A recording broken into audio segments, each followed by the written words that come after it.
back. I have a dress here that a lady brought in that she wants her shoulders to be brought in because they're too big on her. They flop out of her shoulders. So I pinned it to where it fits good on her. So I have here an inch plus another inch. So 2 inches she wants to be brought up in this shoulder. Sometimes it's different. You always want to calculate the difference. But on this one, it looks like both of them are 2 inches that she wants to bring those shoulders in. So what I'm going to do, I'm going to look in the back, see if I've had access to the dress through the back instead of trying to sew in it from the top. It looks like I can access it through here. So what I'm going to do, I'm going to mark it 2 inches here. And this is the back of the dress and this is the front. So in case the stitching shows, it won't be as bad because it will be into the back and it will look like it's part of the dress. Most people won't even notice that kind of stitching, only if they are actually looking for it and they have an eye for it. But most people don't realize or notice those kind of things. So the whole point of alterations for me is make it work on it like you never touched it. So I'm going to take these stitches out. I'm going to bring this shoulder, this marking that I made, all the way down here and cut the rest of the material that I pulled down. I'm going to stitch it back up. In order to get access to this area, I need to come from down here. So I'm going to make an opening about 4 inches wide. That way I can get myself in here. It looks like I'm able to. It's not sewn in that area separately. It looks like it's one piece together. So with the top piece. And that's what I'm going to do. I'm going to get in there. So this back, and when I'm done with that, close my entry, and that should be it for the sleeves. This should be up to here. I'll do the same thing with the other side. So I'm going to start off with taking these stitches out first.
Alright,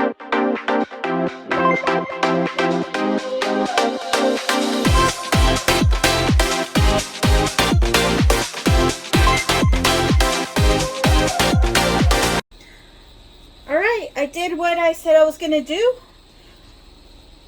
I brought it in. I left some seam allowance in here. That way, in case the shoulder strap is too tight, I still have a good half an inch to let it out in case. I think it should be fine. I went back here and as you saw, I sewed that opening back up, and I did a blind stitch, not a blind stitch, a serger stitch for the finish. So it looks like I didn't do anything to it besides the different color thread there that you can barely notice. It looks like I didn't do nothing to it. So I did go through the back side, this same sew opening. I went inside and did this shoulder strap as well. I didn't have to open a new other opening here. I just used the same one, got my hand in there, and I took it out, and I was able to sew that. So you don't need to do more openings or extra work. If you already have an opening, that you can access that area. So if you ever find yourself in a similar situation, you can always refer to this video and do what I just did, and message me if you have any hiccups or troubles, and I'll be happy to assist.